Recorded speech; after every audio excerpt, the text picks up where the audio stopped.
মা হওয়া, এই একটা শব্দের ভিতরে কত স্বপ্ন, কত ভয় আর কত যে আশা লুকিয়ে থাকে তা আমি সত্যি বুঝেছি আমার বেবি আসার দিনগুলিতে। আজ আমি শেয়ার করতে চলেছি আমার জীবনের সবচেয়ে আবেগের, সবচেয়ে শক্তির আর সবচেয়ে ভয়ের ডেলিভারি জার্নি। প্রেগনেন্সির থার্ড ট্রাইমেস্টারে আমি জানতে পারি আমি জেস্টেশনাল ডায়াবেটিসে আক্রান্ত। গর্ভাবস্থায় যখন শরীরে সুগার লেভেল বেড়ে যায় তাকেই বলা হয়ে থাকে জেস্টেশনাল ডায়াবেটিস। কানাডায় এই জেস্টেশনাল ডায়াবেটিসকে খুবই গুরুত্ব দিয়ে দেখা হয়, কারণ বেবি ও মায়ের সেফটি তাদের প্রথম অগ্রাধিকার। ডায়াগনোসিসের সাথে সাথেই আমাকে রেফার করে দেওয়া হয় ডায়াবেটিস সেন্টারে। প্রথমে অনলাইনে শুরু হয় ডায়াবেটিস এডুকেশন, যেখানে ডায়েটিশিয়ান বলে দেয় কখন কি খাবো, কতটুকু খাবো ইত্যাদি, মানে একটা ডায়েট চার্ট তৈরি করে দিয়েছিল।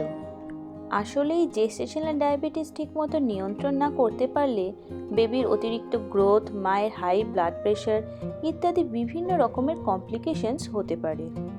ডক্টরের পরামর্শ অনুযায়ী প্রতিদিন চলতো আমার ব্লাড সুগার চেক, আর তাতেও যখন ব্লাড সুগার কন্ট্রোল হয়নি তখন শুরু হয় ইনসুলিন। এছাড়া ছিল নিয়মিত বেবির গ্রোথ মনিটর, কখনো সুগার বেশি কখনো বা কম, তাই সবসময় যেন একটা টেনশন কাজ করত। আর তাই সব মিলিয়ে শেষ 3 মাসটা ছিল আমার কাছে টেনশন, নিয়ম আর অনেক সতর্কতার মধ্যে দিয়ে যাওয়া। অবশেষে এলো আমার প্রেগনেন্সির টার্নিং পয়েন্ট। ডক্টর জানিয়ে দিলেন আমার ফাইনাল ডিউ ডেট। একটা অদ্ভুত শান্তি আবার এক্সাইটমেন্ট। অবশেষে কাউন্টডাউন শুরু হয়ে গেল আমাদের ছোট্ট সদস্যের বাড়ি আসার জন্য, যার জন্য গত 9 মাস ধরে আমি অধীর আগ্রহে বসেছিলাম। ডক্টরের কথা মতো ডিউ ডেটের আগের দিন আমরা পৌঁছে যাই হসপিটালে। মনে ছিল হাজারটা ভাবনা, এক্সাইটমেন্ট, ভয়, টেনশন সব যেন একসাথে কাজ করছিল। সেদিন ছিল আমার ইন্ডাকশন প্রসেসের প্রথম স্টেজ। মাত্র 10 মিনিটের দূরত্বেই আমরা পৌঁছে গেলাম হসপিটালে। এসে প্রত্যেকটা শহরেই হাসপাতাল থাকে, আর সেই শহরে যারা বসবাস করে তারা কোনো দরকার পড়লে বিপদে আপদে সেই হসপিটালেই যায়। এইটা হচ্ছে আমাদের কেমব্রিজ হসপিটালের মেন এন্ট্রেন্স। গত 3 মাস ধরে কতবার যে বিভিন্ন কারণে আমাকে এই হসপিটালে আসতে হয়েছে, আর আজ সব অপেক্ষার অবসান। প্রথমেই চলে এলাম হসপিটালের বার্থ ইউনিটে। অ্যাপয়েন্টমেন্ট করাই ছিল, তাই রেজিস্ট্রেশনটা আগেই সেরে ফেললাম। তবে এখানে রিসেপশনে সবসময় যে রিসেপশনিস্ট থাকে সেরকমটা নয়। এই যে সামনের টেলিফোনটা রয়েছে, এখান থেকে ফোন করলে তবে একজন বাইরে এসে রেজিস্ট্রেশন করে নিয়ে যায়। আসলে কানাডার প্রত্যেকটা হসপিটালেই হেলথ কেয়ার স্টাফের শর্টেজ রয়েছে, সেই জন্যই হয়তো এই ব্যবস্থা। সে যাই হোক, তোমাদের এখান থেকেই একটা ছোট্ট করে ক্লিপ দিয়ে নিই। এই বাইরে যে দেখতে পাচ্ছ এটা হলো হসপিটালের পার্কিং লট। এখানেই আমরা গাড়ি পার্ক করেছি। এখন কিন্তু মোটামুটি সন্ধে 8টা মতো বাজে, কিন্তু যেহেতু সামার চলছে তাই এখনও দেখো বাইরে কত রোদ্দুর রয়েছে। তবে সেদিন অ্যাপয়েন্টমেন্ট নিয়ে এলেও আমাদের কিন্তু বেশ অনেকক্ষণ ওয়েট করতে হয়েছিল। আসল ব্যাপার হলো, দেশ হোক বা বিদেশ, সব জায়গাতেই কিন্তু হসপিটালের ওয়েটিং টাইম আছে। প্রায় 2.5 ঘন্টা ওয়েট করার পর আমাকে প্রথমে ডাকলো ট্রায়াজ রুমে। এটাই হচ্ছে সেই ট্রায়াজ রুম। প্রথমেই শুরু হলো আমার বেসিক কিছু ভাইটালস চেক, আর তারপর বেবির হার্টবিট চেক। প্রায় আধ ঘন্টা থেকে 40 মিনিট পর্যন্ত চললো এই প্রসেসটা। আর তারপর ডক্টর এসে আমার পরীক্ষা করলো, কিন্তু পরীক্ষা করতেই জানা গেল আমার সার্ভিক্স এখনও পুরোপুরি ওপেন হয়নি, আর যার জন্য ইন্ডাকশন করা সম্ভব নয়। আমার মাথার ওপর যেন একটা ভারী মেঘ নেমে এলো। আমার ভিতরে তখন ভয়, হতাশা, কিন্তু একটু আশার আলো দেখতে পেলাম যখন ডাক্তার বললেন, চিন্তা করো না, আমরা মেডিসিন দেব সার্ভিক্স ওপেন করার জন্য, আর কাল সকালে আবার চেষ্টা করব।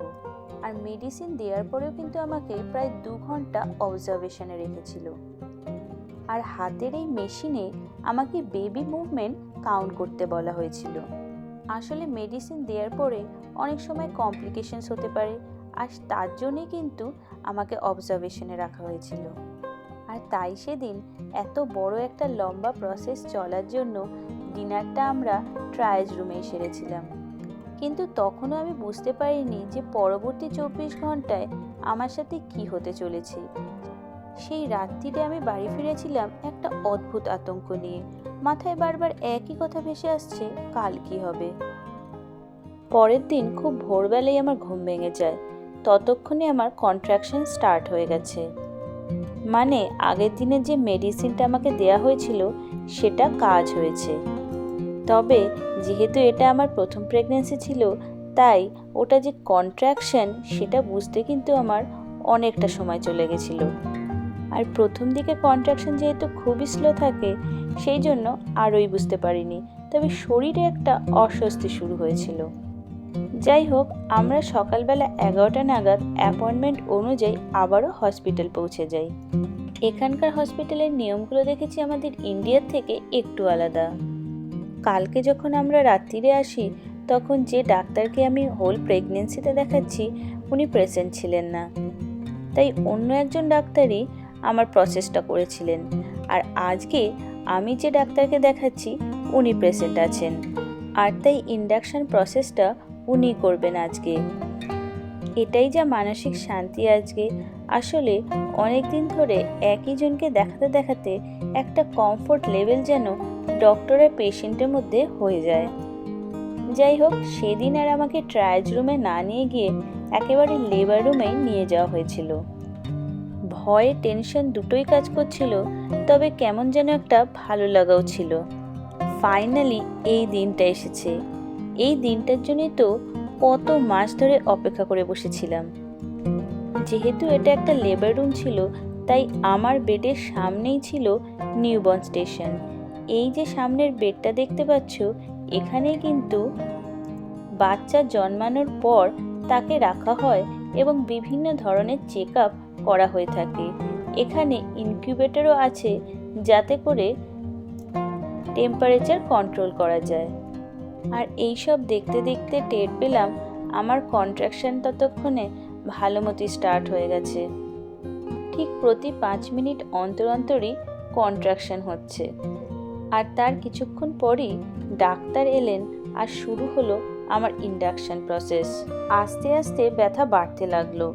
মনে হচ্ছিল যেন শরীর একেবারে ভেঙে যাচ্ছে। কিন্তু মাথায় একটাই কথা, আমি পারবো, আমাকে যে পারতেই হবে। আমার বেবির জন্য আমি সব সহ্য করব। ছোটবেলা থেকেই আমি ব্যথা সহ্য করতে পারি না। তবে সেদিন মনে আছে, ব্যথায় আমার মুখ ফুটে একটা আওয়াজও বেরোয়নি। আর সবটাই করেছিলাম আমি আমার বেবির জন্য। বেশ কিছু মিনিট যুদ্ধের পর ডাক্তার বললেন আরও সময় লাগবে, এখন বাড়ি ফিরে রেস্ট নিতে, আর সন্ধে আবার আসতে হবে, তখনই লেবার ট্রাই করা হবে। তবে ডাক্তারের এই কথাগুলো আমার কানে হালকা ভেসে এলো, কারণ আমি তখন ক্লান্ত আর ব্যথায় অবসন্ন। তবুও মনে হলো আমি জয়ের যেন আরও এক ধাপ কাছে। সন্ধে আবার ফিরে আসব। এবার সত্যি হয়তো আমাদের বেবিকে দেখতে পাবো।